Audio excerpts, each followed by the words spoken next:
Hello, வணக்கம். குழவியே, கதை கேளு. நம்மளுடைய பூமி தாய், மதர் எர்த், இந்த பிளானட் இருக்கு இல்லையா, அது ரொம்ப ரொம்ப ரொம்ப அழகானது. நமக்கு எது தேவையோ, என்னென்ன தேவையோ அதெல்லாம் எல்லா இடத்துலயும் இருக்கு. நமக்கு வீட்டுக்கு வெளியில, நம்ம நாட்டுக்கு வெளியில, இன்னும் இந்த உலகத்தை சுத்தி எவ்வளவோ அழகான விஷயங்கள் நம்ம கண்ணுக்கு படுற மாதிரியே இருக்குது. இது எல்லாத்தையும் தவிர சத்தான விஷயங்களும் நமக்கு இந்த பூமி கொடுத்துருக்குது. இந்த பூமியை பத்தின கதையை உங்க கூட ஷேர் பண்ண போறேன். கேட்க ரெடியா? ஓகே. ஒரு நாள் பூமி தாய் தன்னோட பூமியை பார்த்து, ஆஹா, ரொம்ப அழகா இருக்கே, இவங்களெல்லாம் பார்க்கும்போது எனக்கு ரொம்ப ஆனந்தமா இருக்கே, இவங்க கூட போய் நான் இருக்கணும்னு எனக்கு ரொம்ப ஆசையா இருக்கு அப்படின்னு ரொம்ப ஆசைப்படுறாங்க. ஏன் அப்படின்னா, கீழே இருக்க மக்கள்லாம் ரொம்ப சந்தோஷமா இருக்காங்க. ஆத்துல குளிக்கிறாங்க, அந்த பக்கம் வயல்ல வேலை செய்யறாங்க, இந்த பக்கம் குழந்தைங்க எல்லாம் விளையாடுறாங்க. இந்த மாதிரி சின்ன சின்ன விஷயங்களை பார்த்தோன்னா அந்த பூமி தாய்க்கு வந்து, ஆஹா, இந்த உலகம் ரொம்ப அழகான ஒரு படைப்பு அப்படின்னு ரொம்ப சந்தோஷப்படுறாங்க. சரி, நம்ம பூமிக்கு போய் இவங்கெல்லாம் எப்படி இருக்காங்கன்னு பார்க்கலாம் அப்படின்னு முடிவு பண்றாங்க. ஆனா நாம இப்படியே பூமிக்கு போனோம்னா பெரிய பிரச்சனையாயிடும். அதனால ஒரு 10 வயசு குழந்தையா தேவின்ற பேர்ல அவங்க பூமிக்கு வராங்க. அப்போ ஒரு ஆத்தங்கரையில வந்து 3 அக்கா தங்கச்சிங்க விளையாடிட்டு இருக்காங்க. சீதா, ஷியாமா, சுந்தரி அப்படின்னு 3 பேரு விளையாடிட்டு இருக்காங்க. இந்த 10 வயசு பாப்பாவா தேவி கிட்ட போய், நான் எங்க அம்மாவை தொலைச்சிட்டேன், இந்த காட்டு வழியா பிரயாணம் பண்ணி போனாங்களா, எப்படியும் என்னை தேடிட்டு இங்க வருவாங்க, அது வரையும் நான் உங்க கூட இருக்கலாமா அப்படின்னு நம்ம பூமி தாய் ஒரு குழந்தை மாதிரி போய் அவங்கள கேட்குறாங்க. உடனே சீதா கொஞ்சம் கூட யோசிக்காம, ஓ பரவாயில்லையம்மா, நீ வா, நீ எங்க கூட வந்து தங்கிக்கோ அப்படின்னு சொல்லி கூட்டிட்டு போறாங்க. பூமி தாய்க்கு ஒரே சந்தோஷம், யாரு என்னன்னு கூட எனக்கு தெரியாம இவ்வளோ உதவி செய்யறாங்களே அப்படின்னு சொல்லி. உடனே பூமி தாய் கூட போய் அவங்க கூட போய் தங்கிடுறாங்க. தங்கும்போது பருப்பும் சூடான சாதமும் போட்டு பிசைஞ்சு அந்த குழந்தைக்கு கொண்டு வந்து தரா சீதா. ஆஹா, அதுல இருந்து அந்த வாசம் சூப்பரா இருந்தது. அவளுக்கு அதை பார்த்தோன்னே மணக்க மணக்க சாப்பிடுறா.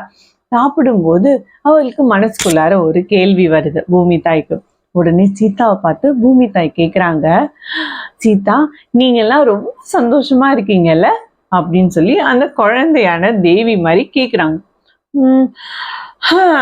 நான் எங்க சந்தோஷமா இருக்கேன், பாரு, இதெல்லாம் ஒரு இடமா, இங்க இதே மலை, இதே தண்ணி, இப்படியேதான் எங்க வாழ்க்கை போகுது, எனக்கு எப்படி வாழணும்னு ஆசை தெரியுமா அப்படின்னு சொல்லி அவளுடைய கனவுகள் எல்லாம் சொல்றா. 2 மலை, அந்த மலைக்கு நடுவுல நிறைய செடிகள், பூத்து குலுங்குற பூக்கள், அந்த மலைக்கு மேல பனி அப்படின்னு அவளுடைய ட்ரீம் வேற மாதிரி அந்த கனவு கோட்டைய சொல்றா.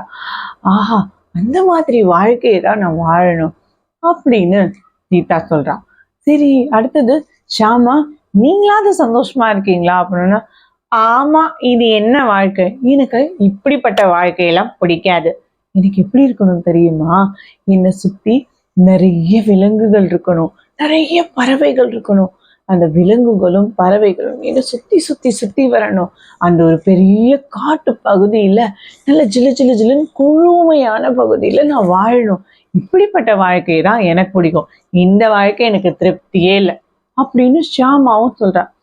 சரி, இவங்க 2 பேர் தான் அப்படி சொல்றாங்களே, சுந்தரி, நீங்களாவது சந்தோஷமா இருக்கீங்களா அப்படின்னு கேக்குறா. உடனே எனக்கு மட்டும் இங்க எங்க சந்தோஷமா இருக்கு, எனக்கு எப்படிப்பட்ட இடம் பிடிக்கும் தெரியுமா, நிறைய பழங்களும் நிறைய காய்கறிகளும், அப்படியே சாப்பிடும்போது தேனை விட இனிமையான ருசியோட இருக்கிற மாதிரி ஒரு அழகான பகுதியில நான் வாழணும், அங்க கிடைக்காத பழங்களோ காய்களோ எதுவுமே இல்லாத அவ்வளோ ஒரு சந்தோஷமான வாழ்க்கைய நான் வாழணும், என்னை சுத்தி தோப்புகளும் துறவுகளுமா இருக்கணும் அப்படின்னு அவ சொல்றா. 3 பேரும் 3 வகையான பெரிய பெரிய கனவுகளோட இருப்பாங்க. ஆஹா, இதெல்லாத்தையும் கேட்டதுமே நம்ம தேவி, அந்த குட்டி பாப்பா இருக்குல்ல, அது மதர் எர்த்தா உருவெடுத்துடுறாங்க. மதர் எர்த் உருவெடுத்தோடனே அவங்க என்ன பாக்குறாங்கன்னா, 3 பேருக்கும் பயங்கர ஷாக்கு. யாருடா அது அப்படின்னா, நான் தான் உங்களுடைய பூமி தாய், உங்களுடைய இந்த வேதனைகள் எல்லாம் கேட்கும் போது எனக்கு ரொம்ப மனசுக்கு கஷ்டமா இருக்கு, நான் நீங்க எல்லாம் சந்தோஷமா இருக்கீங்கன்னு நினைச்சேன், ஆனா இவ்வளவு பெரிய கஷ்டத்துல இருக்கீங்களா அப்படின்னு சொல்லி, சரி, உங்களுக்கு நான் உதவி செய்யறேன் நான் உங்களுக்கு 3 பெரிய பெரிய அட்டை, சார்ட் பேப்பர்னு சொல்லுவாங்க இல்லையா, அந்த மாதிரி பெரிய பெரிய உங்களுக்கு அட்டை தரேன். அந்த அட்டையில உங்களுக்கு என்னெல்லாம் விருப்பப்பட்டீங்களோ அந்த மாதிரியான வரைபடத்தை நீங்க வரைங்க. இன்னைக்கு பௌர்ணமி, ஃபுல் மூன் டேன்னு சொல்லுவாங்க இல்லையா, அந்த பௌர்ணமி நாள், அடுத்து வர பௌர்ணமி நாள் அன்னைக்கு உங்களை பார்ப்பேன். அப்போ நீங்க இந்த அட்டையில என்ன வரைஞ்சிருக்கீங்களோ அது அப்படியே உங்களுக்கு கிடைக்கும் அப்படின்னு சொல்லிட்டு அந்த பூமி தாய் மறைஞ்சிடுறாங்க. இவங்க எல்லாரும் வீட்டு கதவு திறந்துட்டு வெளியில வந்து பார்த்தா 3 பெரிய பெரிய அட்டைகள் அங்க நிக்குது. கீழே வந்து வண்ண வண்ண ரொம்ப கலர்ஃபுல்லான பெயிண்ட் எல்லாம் இருக்கும் இல்லையா, அதெல்லாம் கூட பூமி தாய் அங்க வச்சிருக்கா. அதை பார்த்தோன்னே இவங்களுக்குலாம் ரொம்ப சந்தோஷம். ஆஹா, இப்படி நமக்கு ஒரு வரம் கிடைச்சிருக்கே அப்படின்னு சொல்லி 3 பேரும் 3 பேருக்கு பிடிச்சத வரைய ஆரம்பிக்கிறாங்க. என்னென்ன வேணும்?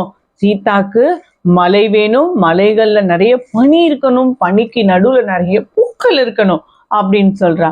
ஷியாமாக்கு என்ன வேணும் அப்படின்னாக்கா, நிறைய விலங்குகளும் பறவைகளும் கூடிய ஒரு பெரிய வனத்துல நான் வாழணும் அப்படின்னு அவ விருப்பப்படுறா. அடுத்தது நம்ம சுந்தரி. சுந்தரி என்ன விருப்பப்படுறா?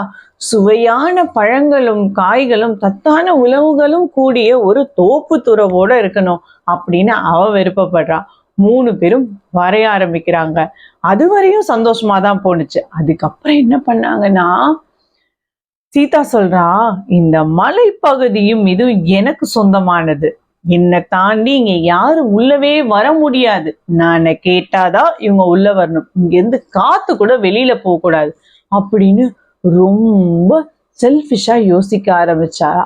ஆஹா, சீதா அப்படி சொன்னானே உடனே ஷியாமாக்கு என்ன தோணுது, நீ மட்டுமா, இங்க இருக்கிற விலங்குகளும் பறவைகளும் பார்க்கவே ரொம்ப அழகா இருக்கும், இந்த அழகையோ இல்ல இவங்களால வெளியிலே போக முடியாது, அவங்கள சுத்தி ஒரு பெரிய கோட்டை கட்டி அதுக்குள்ளார நான் பூட்டி வச்சிருவேன், இவங்களை யாராலையும் பார்க்கவும் முடியாது, இவங்களும் யாரும் பார்க்க கூடாது அப்படின்னு நான் போட்டு எனக்கு மட்டுமே அந்த சந்தோஷத்தை அனுபவிச்சுப்பேன் அப்படின்னு சொல்லிட்டான்.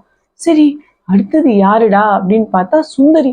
சுந்தரி என்ன சொல்லிட்டானா, என்கிட்ட இருக்க பழங்களும் காய்களும் ரொம்ப சுவையானது, ஆனா யாராலையும் அதை சுவைக்கவே முடியாது, என்னட்ட கேட்டாதான் நான் கொடுப்பேன், இல்லையா நீ ஒன்னுட்டு இருக்கிறது எனக்கு கொடு, நான் உனக்கு தரேன் அப்படின்னு சொல்லி வியாபாரம் பேச ஆரம்பிச்சிட்டா.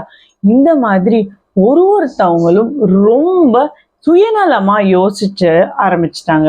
சுயநலமா யோசிச்சதும் இது எல்லாத்தையும் அந்த பூமி தாயும் பார்த்துக்கிட்டே தான் இருந்தாங்க.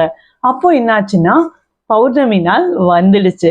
எல்லாரும் அவங்கவுங்களுக்கு தேவையான வரைபடத்தை வரைஞ்சிட்டு ரொம்ப சந்தோஷமா இருக்காங்க. இன்னைக்கு நான் கேட்டதெல்லாம் எனக்கு கிடைக்க போகுது அப்படின்னு சொல்லிட்டு படத்தெல்லாம் வச்சுட்டு குளிக்கிறதுக்கு ஆத்தங்கரைக்கு போறாங்க.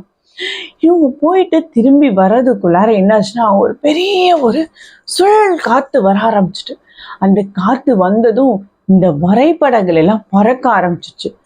சீதா, ஷியாமா, சுந்தரி 3 பேரும் பறந்து வராங்க. ஐயோ, நம்ம வரைபடத்தை காப்பாத்தலன்னா கீழே விழுந்துச்சுன்னா எல்லாமே நாசமா போயிடும்னு ஓடுறாங்க. அதுக்கு முன்னாடி இந்த வரைபடங்கள் பறந்து போய் ஆத்துல விழுந்துருச்சு. விழுந்த உடனே ஷியாமாவும் சுந்தரியும் ஐயோ என் படம் போயிடுச்சுன்னு தண்ணிக்குள்ள போட்டாருன்னு விழுந்துட்டாங்க. உடனே சீதாக்கு ரொம்ப அழகா வந்துருச்சு. ஐயோ, யாராவது காப்பாத்துங்க, எனக்கு என் தங்கச்சி தான் வேணும், வேற யாருமே வேணாம், எனக்கு என் 2 தங்கச்சிங்களையும் காப்பாத்துங்கன்னு அவ ரொம்ப கதறா. கடைசியா, அம்மா பூமி தாயே, உன்னை தவிர யாராலையும் என்னுடைய தங்கச்சிகளை காப்பாற்ற முடியாது, எனக்கு எதுவுமே வேணாம், நீ அவங்களை எனக்கு கொடுத்துரு அப்படின்னு சொன்னோடனே வானத்திலேருந்து ஒரு கயிறு பூமிக்கு வருது. அந்த கயிறை பிடிச்சிக்கிட்டு ஷியாமாவும் சுந்தரியும் தப்பிச்சு மேல வந்துடுறாங்க. அப்ப நம்ம பூமி தாய் திருப்பி பேசுறாங்க, உங்களுக்கு எல்லா விஷயத்தையும் நான் ரொம்ப அழகானதாகவும் உங்களுக்கு தேவையானதாகவும் கொடுத்துருக்கேன், தயவு செஞ்சு அதை வச்சு சந்தோஷமா இருங்க, தேவையில்லாத கற்பனைகளுக்கு நீங்க போனீங்கன்னா உங்களுக்கு இந்த மாதிரி ஆபத்தான விளைவுகள் தான் நடக்கும், அதனால நான் கொடுத்துருக்கிறத வச்சு ரொம்ப சந்தோஷமான வாழ்க்கைய வாழுங்கன்னு சொல்றாங்க.